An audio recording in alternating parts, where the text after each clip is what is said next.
neoclassical painter, David's monumental canvases were perhaps the final triumph of traditional exciting, history exhilarating painting.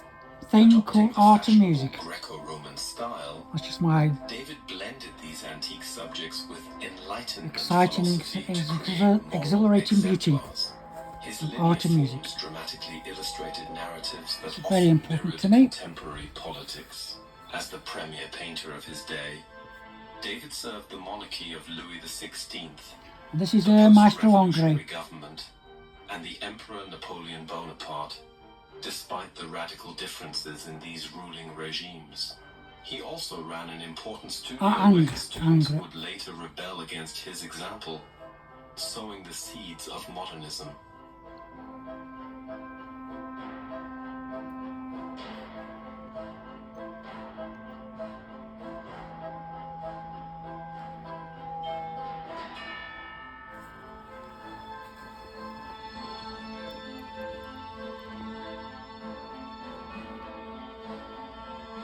That's a drawing I've done. Maestro Ingres, student of Jacques David.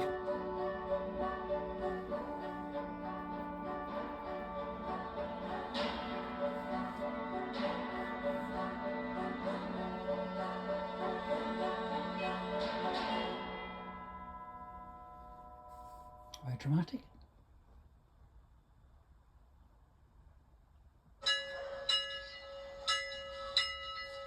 Born in Paris to a wealthy family, Jacques-Louis David was raised by his mother's two architect brothers and educated at boarding school following the death of his merchant father in a pistol duel when the future artist was only 9 years old.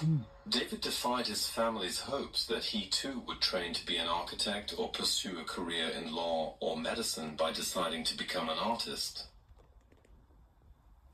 The hugely famous Rococo artist François Boucher was a relative of David's and arranged for the young artist to study with the more fashionable artist Joseph-Marie Vien, believing them to be of compatible styles.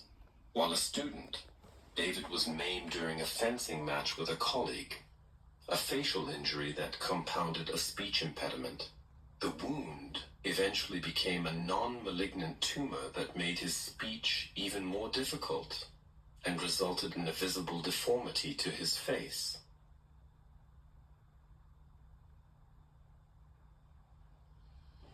Jacques-Louis David's portrait of François Bouron, 1769, is an early work by the celebrated neoclassical painter, completed when he was just 21 years old.